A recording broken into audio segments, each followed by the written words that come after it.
Hello ladies and gentlemen, my name is Matt, once again reporting for the Sin Bin, and I just wanted to talk about one of the bigger stories to come out of the offseason here, and that is, where will Nikita Gusev land? Now you guys may or may not know, but the Russian forward Nikita Gusev, his rights belong to the Vegas Golden Knights. Now it appears they can't come to an agreement on a contract. There might be more than a $2 million difference in what Nikita Gusev is asking for and what the Vegas Golden Knights are willing to give. So that leaves the question, where will Nikita Gusev land? Are the Canadiens a decent landing spot? Well, I'd like to see him in a Canadiens jersey. Well, first, before I give my opinion on that, we must first explore Nikita Gusev as a player. Who is he?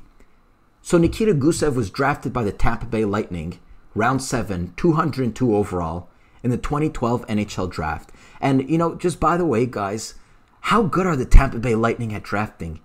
They just seem to be the team, them and the Detroit Red Wings, that always get the later round gems, and Nikita Gusev is no exception.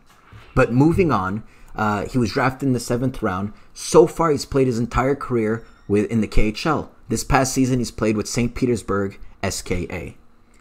Now, he got 82 points in 62 games, 17 of those being goals. So just quickly looking at his stats, he's much more of a playmaker. He's a setup man, less so of a sniper. But he still has a really, really good shot, just FYI. Now, I look at 82 points in 62 games. That's obviously phenomenal. But I don't really know how that can compare, how that translates to the NHL. I know that the KHL is a really good league, maybe a step below the NHL. But how does that translate to the NHL? So in order to compare, I looked at other players who've recently made the jump from the KHL to the NHL.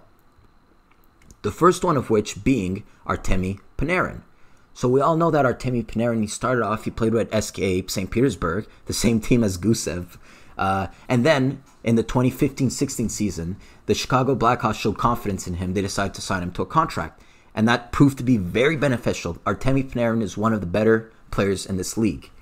Now, if you look at his stats when he was with St. Petersburg, he got 62 points in 54 games. I almost said 62. 62 points in 54 games. The year before, he wasn't even a point per game, getting 40 points in 51 games. So just looking at it like this, Nikita Gusev's points total were higher than Artemi Panarin. Granted, it was at a different time, but still higher. Alexander Radulov is another team that's recently made the jump from the KHL to the NHL. He played in the 2015-16 season with SKA Moscow. He got 65 points in 53 games, and the year prior he got 71 points in 46 games. So that's more of a higher point total, but still Nikita Gusev has a higher point total than both Panarin and Alexander Radulov. What am I saying? Am I saying he's going to be a better player than them? No. In fact, I think that both Panarin and Radulov are better players than Gusev. But what I am saying is that he's comparable. He's in the same league. He can have the same impact if his heart's in the right place. If he's a good, hardworking player, he could have a similar impact to both of these, and he can slot into the top 6 of any team that acquires him. So now we've looked at his comparables. I just wanted to mention, there's this channel on YouTube. It's called Scotty2 Hockey, Let's Talk Habs. He's really cool. He's really fun to watch. His videos are really interesting. You can subscribe to his channel if you haven't done already. He's made a video called Trade or No Trade, and Talking Habs tweeted, he said, Charles Hudon and a 4th or a 5th for Nikita Gusev. Now, with all due respect to Talking Habs, I think that the price for Nikita Gusev is going to be higher than just Charles Hudon and a 4th. And the reason why it is because so many teams are in demand for him. I've seen articles that the Predators are in demand for him. The Devils are in demand for him. The Canadiens might be in demand for him. So many teams in demand, the price keeps going higher and higher and higher. And if I were to guess, it would be a 2nd rounder in that vicinity, a 2nd or 3rd rounder. I don't think it'll be as high as a 1st rounder because the team who acquires Gusev, first of all, you still have to do a leap of faith. We don't know if he's going to succeed in the NHL. Second of all, you're doing a favor for the Vegas Golden Knights. You're unloading some of their cap space, some of their contracts. So you're kind of doing them a favor. So that's why I think it's going to be in the vicinity of a 2nd or 3rd round pick. Now, I don't know if you guys know this website, Habs Eyes on the Prize. It's a must-read if you guys are Canadiens fan. Please check out that website. Well, they made an article a few days ago called Nikita Gusev Could Be a Fit for the Montreal Canadiens.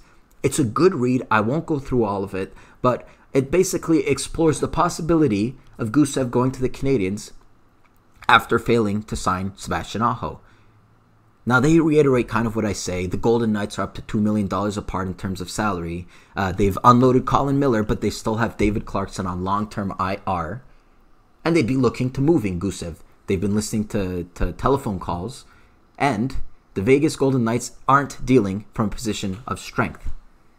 So they go on to talk about Gusev's individualistic skills. They say he's a master in the art of deception. This is one thing I hadn't really noticed about Nikita Gusev because it's something really subtle, but he is a master at the art of deception. All players are taught to master intention with the puck on their stick, which improves the success rate of plays as the defense reacts late to the moves. But Gusev really takes it to another level. And what I mean when I say art of deception, there's this little video that explains the whole thing, or you guys can see an example. So in this clip, it clearly looks, according to Gusev's body language, according to where he's looking, the position of his stick, it looks like he's about to make a pass to his teammate, when he completely deceives everyone and shoots the puck and scores a goal. Take a look. So that was pretty fast, guys. I want you to take another look so you see it here. I'm going to pause. It totally looks like he's about to make a pass. The goaltender's ready for the pass. The defenseman's ready for a pass when he all of a sudden decides to shoot it. There you go, master of deception. Here's another clip. So he's coming down the wing. He's coming down the left wing. It looks like he's going to shoot it according to his body language. When out of nowhere, he passes it for an easy one-timer for his teammate. Here it is again in slow motion. You guys can take a look. So, as you guys can see, this guy is really, really skilled. I think that after losing out on Aho, and after maybe not getting Laine, I've done multiple videos on him, I think that Gusev might be the right way to go for the Montreal Canadiens. He can definitely help them, and it's not going to be long-term. I think he's looking for 2 years at $4 million. That's easily digestible for the Canadiens. They have around $7 million in cap space. I think that they could look on taking on that contract. I would definitely like to see him. What do you guys think? Let me know. Before I shut the video, before I end it, I just wanted to do a little bit of housekeeping here. So every Friday, we'll be starting the Sin Bin hockey show with my new co-host, Jake Link. He's a really funny guy. He knows his hockey and he's funny as heck. So hope you guys can join us then. And also in my past video, the James Neal Milan Lucic trade, yes, I did confuse Calgary with Edmonton. I'm not fucking perfect. Stop disliking the video, you girly-headed fucks. I got them mixed up. But if you look at my arguments, it makes sense. What I meant to say is that Edmonton is the clear winner. They got James Neal. I got both cities mixed up. Cry me a river. But in the meantime, keep your stick on the ice.